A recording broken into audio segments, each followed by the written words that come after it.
I live in both worlds, academia and feminine coaching, and they shaped me differently. Welcome to day 41, everyone. I'm Dr. Nicole, and today I'm sharing something deeply personal: how my journey through academia and my path into feminine coaching have shaped who I am as a woman, a psychologist, a wife, a mother, and a teacher. This isn't just my story. This is about the tension between rigor and intuition, between structure and softness, between what we're taught and what we feel. If you've ever wondered how to integrate your professional identity with your feminine essence, or if you're curious about how I became who I am today, this story is for you. My academic journey began with a deep love for understanding human psychology.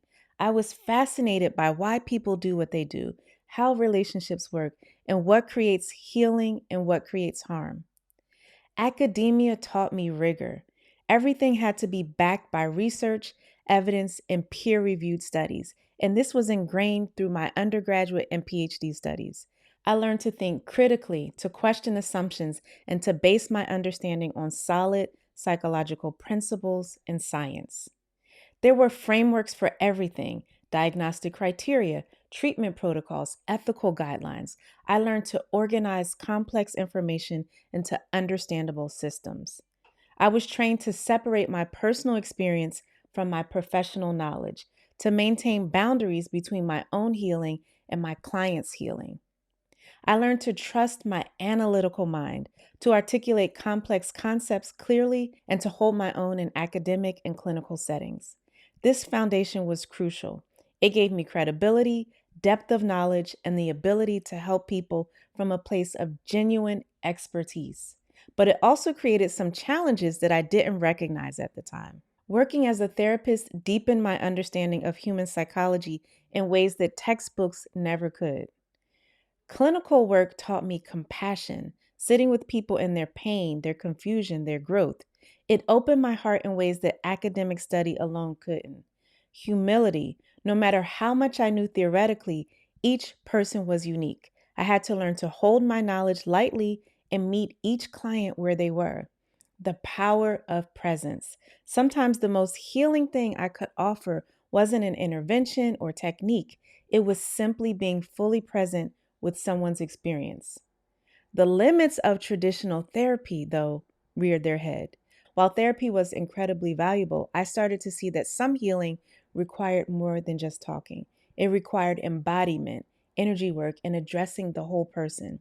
This is where I first started to feel the tension between my academic training and something deeper that was calling me. My journey into feminine coaching wasn't planned. It was born out of my own need for healing. I was successful academically and professionally, but I was burnt out, disconnected from my body, and operating in pure masculine energy at times. I had all the knowledge in the world about psychology, science, research, but I couldn't access my own softness. Feminine coaching taught me intuition. There was wisdom in my body, in my feelings, in my gut instincts that was just as valid as academic knowledge. Embodiment. Healing wasn't just mental, it was physical, energetic, as well as touching something deep in my spirit. I had to learn to feel my feelings, not just analyze them. Cyclical wisdom. Unlike the linear progression of academia, feminine wisdom was cyclical. There were seasons of expansion and contraction, of doing and being. And the power of softness. I had been taught that strength meant being hard, logical, and unemotional, but I discovered that softness was actually a different kind of strength. This awakening was both liberating and terrifying. It challenged everything I thought I knew about success, strength, and what it meant to be a professional woman. For a while, I felt like I was living a double life. In academic and clinical settings, I was Dr. Nicole Montero, analytical, objective, and professionally boundaried. In my personal healing and coaching work, I was just Nicole, intuitive and emotionally connected. I worried that my academic colleagues would think I had gone woo woo. I worried that my coaching clients would think I was too clinical and cold. The internal conflict was real. Could I be both rigorous and intuitive? Could I honor both my mind and my body? Could I be both professionally credible as well as internally connected? Could I integrate masculine and feminine energy in my work? I felt like I had to choose between being taken seriously and being authentic. But eventually I realized that this integration wasn't just possible, it was absolutely necessary. Here's what I've learned. The world needs women who can integrate both masculine and feminine wisdom. Academia without embodiment can become cold, disconnected, and overly intellectual. It can help people understand their problems without actually healing them. Coaching without rigor can become fluffy, ungrounded, and potentially harmful. It can create temporary feelings without lasting transformation.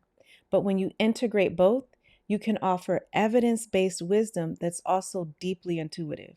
You can create frameworks that honor both logic and feeling. You can help people heal their minds and their bodies. You can be both professionally credible and spiritually connected. My academic training gives me the foundation to understand human psychology deeply. My feminine coaching training gives me the tools to help women embody that understanding. My clinical experience taught me how to hold space for pain. My feminine journey taught me how to hold space for joy. This integration has transformed not just my work, but my entire life. Professionally, I can now offer something unique: psychological expertise combined with feminine wisdom. I can help women understand their patterns and embody their healing. Personally, I no longer feel like I have to choose between being smart and being soft, between being successful and being feminine. I can be analytical when the situation calls for it and intuitive when that's what's needed. I can be structured in my work and flowing in my energy. I can be boundaried with my time and open with my heart. This integration has made me more effective as a healer, more authentic as a woman, and more whole as a human being. I want to be honest with you. This integration is ongoing. It's not something I figured out once and now I'm done. Some days I lean too heavily into one or the other, and I lose connection with what's inside. Some days I get so caught up in feeling that I forget to think clearly. But now I have awareness of both my masculine and feminine sides, and I can consciously choose which energy to access in any moment. I can be the rigorous psychologist when I'm analyzing research or working with complex cases. I can be the intuitive coach when I'm helping women connect to their feminine essence. And most of the time, I can be both simultaneously. I don't choose one, I integrate both. You don't have to choose between being smart and being soft, between being professional and being feminine, between honoring your mind and honoring your body. The world needs women who can think and feel, who can analyze and intuit, who can be both rigorous and receptive. Make sure you hit subscribe for day 42, where we're talking about feminine energy and money. You do not want to miss this. Tell me in the comments, what two parts of yourself are you learning to integrate? I'll see you tomorrow. I'm Dr. Nicole.